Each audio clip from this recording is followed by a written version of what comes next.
It's 1950. The town is quiet, wrapped in shadows, as most homes turn dark at sundown, and streetlights are few and far between. Mist clings to the trees along the narrow road, casting eerie shapes in the moonlight. After a night at the movies, a young couple, not quite ready to go home yet, they decide to take a slow drive through the empty streets. They pull onto a secluded road, they park, and then they switch on the radio, hoping for some music to set the mood going. But instead of the soft tune of the music, a crackling police alert fills the radio. Attention residents, this is an emergency bulletin. A violent escapee from a nearby institution is at large and considered armed and dangerous. He is described as an amputee with a hook prosthetic on his right arm. All residents are advised to remain indoors after dark and avoid any interaction if sighted. Repeat, stay indoors and do not engage. Startled and visibly shaken, the woman pleads to the man on the driver's seat, possibly her boyfriend, to be taken home immediately. So, that's what they did. They drive in tense silence, the warning echoing in the back of their minds. But when they arrive at her house, they step out of their car, they find a chilling sight. A hook embedded in the car door, just as though someone had been there just inches away from them and they just escaped death.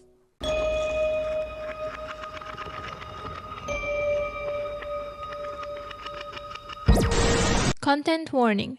This video includes description of violence, murder, death, rituals, and other supernatural content.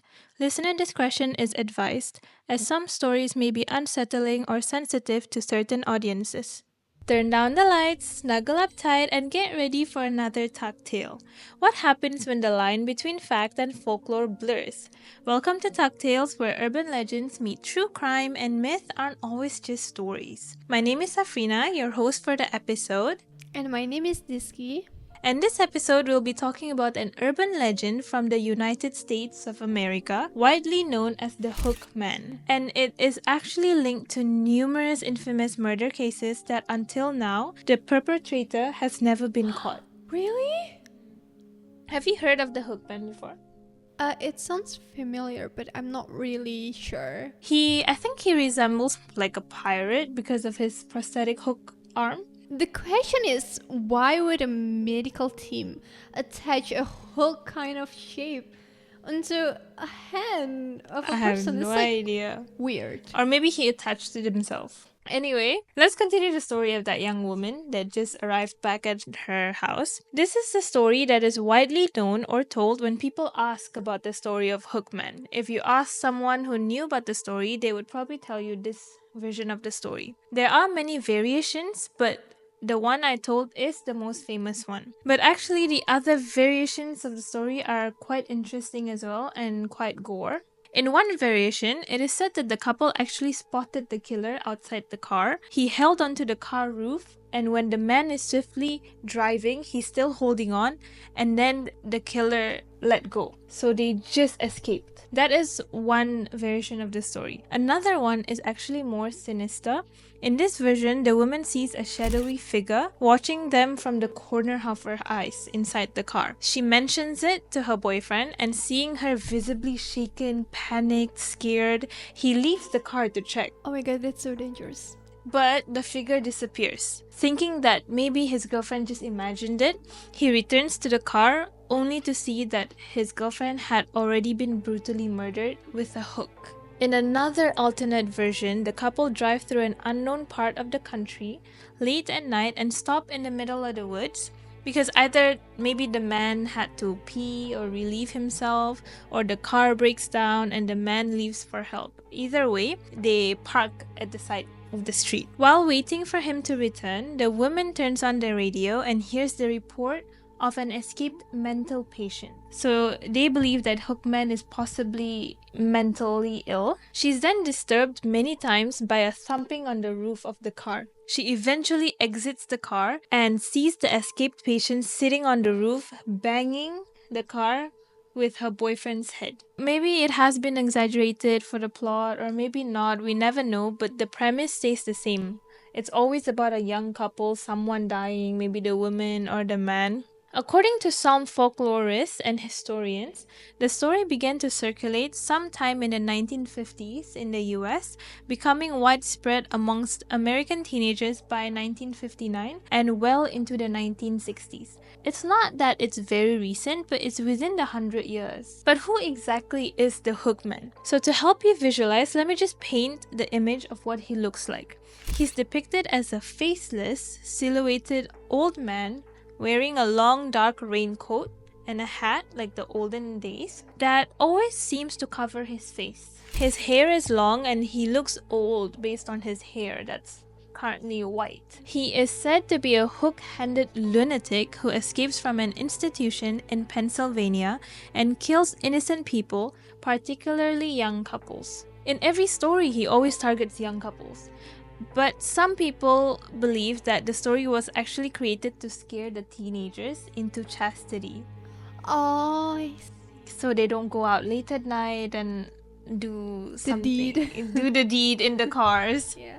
In the classic version of the story, the implication is that if the teens had stayed in the parked car and continued to make out and do stuff, they would have been murdered by the Hookman. So the story, people believe, was designed to scare young people out of sexual activity. But there might also be another reason why the story had come to life, and it is believed that it might have originated from real murder cases that happened, inspired by real Lover Lane murders that are now widely known to be the Texarkana Moonlight Murders. On February 22nd, 1946, two young people, Jimmy Hollis and Mark Jean Larry, they were driving home from a double date at the movies, where they decided to stop at a local Lover's Lane. Lover's Lane is considered like the side street that usually teenagers park to make out. They parked on a secluded Bowie County road outside of Texarkana. Suddenly, an armed man approached the car. His face was covered and hidden by a burlap sack, and then he had two slits for his eyes. He was, calling it very, very simply, very terrifying. He was holding a flashlight and a pistol, and he shone the light into the car, and in an unnerving voice, he told the couple, "Get out of the car." He told them that he wouldn't kill them, but afraid that something would happen if they didn't get out of the car and do as they told, they reluctantly stepped outside of the comforts of the car. As they exited and patiently, nervously waiting for what's to come, the armed man said to Hollis, the boyfriend, to take off his pants. Scared and maybe he's a bit in shock, he's terrified, he listened to him and he took off his pants. But once he did, the armed man beat Hollis with the gun once and then twice, cracking his skull in two places. Larry, who had been watching it the entire time, was frozen in fear. She saw her date just faint and crumple to the ground. His skull is shattered. The man turned to her and then started beating her too. But only once. He beat her once and then he said, "Run. Try to run away from me." And she's confused. She's scared. She staggered away from her attacker. She ran, half blind because it's very dark at night, and desperate to find help, but eventually the man in the mask, he caught up with her and he struck her again before brutally sexually assaulting her with his pistol. So he just told her to run, maybe like so sadistic, right? Yeah.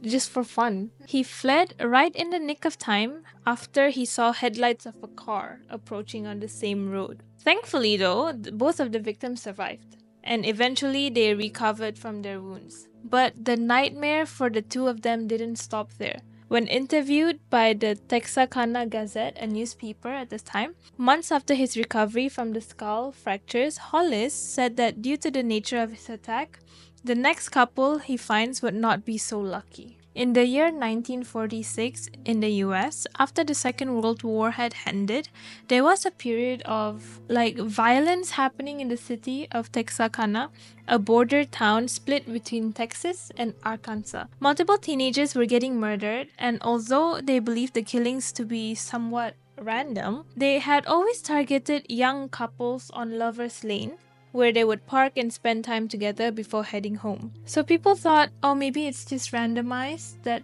teenagers are getting killed, but it's such a big coincidence that they keep getting killed at Lovers Lane. Despite a huge investigation that involved local law enforcement from both Texas and Arkansas, two states, the Texas Rangers and the FBI, the killer was actually never identified. Even until now, 75 years later, the case has been sitting cold, and the assailant would eventually be given the name the Phantom Killer, and the killings themselves would be called the Moonlight Murders. And because of the mysterious nature and the fact that the case was never closed, a lot of links had been made to this case, the Moonlight Murders, with the Hookman. And whether he was actually the assailant behind the cases, we would never know. But regardless, just a month later after the first incident, another one happened on 24th March 1946. And this time, nobody was left to tell the actual story of what happened. On the morning of 24th March, a motorist passing by Lovers Lane, a mile outside Texarkana, noticed that there was a parked car on the side of the road. When he passed by, he saw two people perched up in the seats as if they were just sleeping. He noticed something weird, so he took a closer look, and it wasn't the case at all. As he approached the car, he found the dead bodies of 29-year-old Richard Griffin and 17-year-old Polly Ann Moore, each shot once in the back of the head. When investigated by the police, they found that the last time the couple was seen was the night before they were found at 10 p.m. when they had dinner with Griffin's sister and her boyfriend. So it was like a double date situation. When they were next seen, it was around 10 a.m. in the morning, and the men's pockets had been emptied. It seemed like it was a robbery gone wrong. Since the technology back in the day wasn't very good, coupled with the fact that what had been left by the assailants, such as any form of tracks, footprints, fingerprints, they were washed away because the previous night it actually had rained. So the investigation was stalled and was stopped before it even had the chance to start. There was nothing to go on. But the police only started to see the connection by the third case. So within the first and the second, the police actually didn't connect the cases yet. Paul Martin and Betty Booker had known each other since kindergarten. And while it's unclear if they were dating, most newspapers seem to think that the circumstance at least made their night look like somewhat of a date. Martin was 17 and he met with Booker at the Texarkana VFW building where she was playing saxophone for her weekly gig. She was 15 years old. Witnesses that were there at the building mentioned that they left in his Ford car at around 2 a.m. after the gig, but they never came back home. The next morning, search parties went out to look for them, and they did find them, but not in the way that they wanted them to be found, alive and healthy. A family member found Paul Martin first. His body was found on the edge of the North Park Road. He was lying on his side. After examination, they found that he was shot 4 times. Once through the back of his neck, once through his face, once through his left shoulder, and once on the right hand. The weird thing is, his car was found a few kilometers away near the railroad tracks, a popular spot for local teens. And the car still had the keys inside. So his body was found actually a few kilometers from the car. But where is Betty? Where is his date? Betty, on the other hand, was found a few hours later. But she was nowhere near Martin's body. She was about 2 miles away from Martin's body. She was found shot once in the chest and once in the head. To the police and the investigation, these 3 attacks formed quite a pattern. In the third case, nothing was missing from their bodies, and in all 3 cases, their cars were still there. So it was like, if it was a robbery gone wrong, then why is the car not stolen? The key is still in the car. So they ruled out robbery, and after some investigation, maybe they thought it was a vengeance killing or love triangle. But even that, it was like such a stretch. They didn't really have anything, you know? They only had one thing, that someone was killing off random teenagers and nobody had an answer to why. So while the case has been cold until today, the police did arrest hundreds of people. Hundreds. They could be connected to the killings. They arrested a person who tried to sell a saxophone that was similar to Booker's saxophone in a music shop. So they thought that maybe he was the killer because he was trying to sell the saxophone that Brooke had, but that was not the case. It wasn't the same saxophone. So he was soon cleared. And then there was also a German prisoner of war because it was at the end of World War II, right? They thought he might have killed the teenagers. And the most appealing one was also a suicide note from a student of a university that confessed to the killings, but there was no evidence to back up the claims that he did kill. But the prime suspect was Yoel Swinney. He was a car thief in the area, and a rookie cop found out that wherever the murder had been, there was a report of a car theft in the same area. So they would find this case of young teenagers being murdered, and then there was a case of a car being robbed. He thought, what a coincidence. So they went to arrest him. Even his wife, Peggy, made a confession that was eerily accurate that pointed that her husband was the killer. It seems like she knew things that she wasn't supposed to know. But he actually never confessed to the killings, and ultimately, because his wife couldn't be compelled to testify against her husband, prosecutors believed that she was an unreliable witness. So he didn't get arrested? No. They let him go.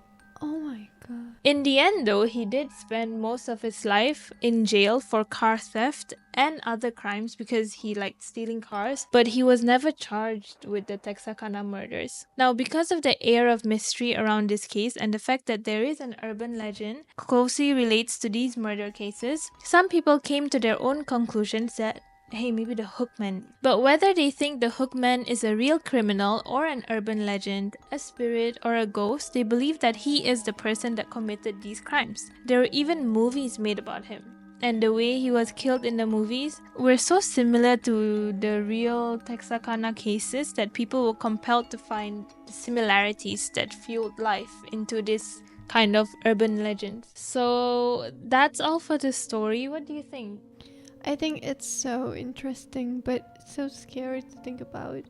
I hope that no matter that he didn't get arrested in life, he will rot in hell.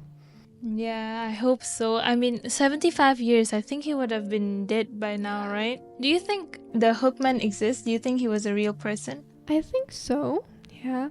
Real criminals that fuel the urban legend. Usually it's not about ghosts, it's not about some mystical creature or something like that, but more of like human.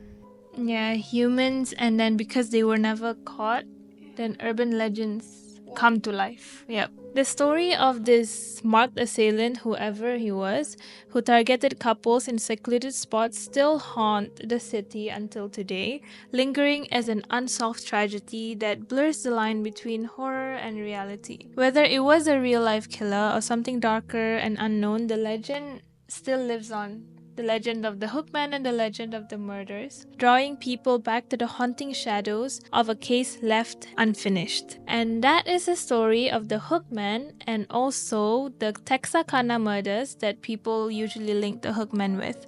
Now, I hope everyone stays safe out there, stay vigilant, and avoid going out after dark, especially alone. As women, especially. Now, if you're someone who loves true crime, urban legends, and the unexplained stories, don't forget to follow us on social media and tune in with me every Friday for English episodes and with Disky every Tuesday. That's all. Bye-bye!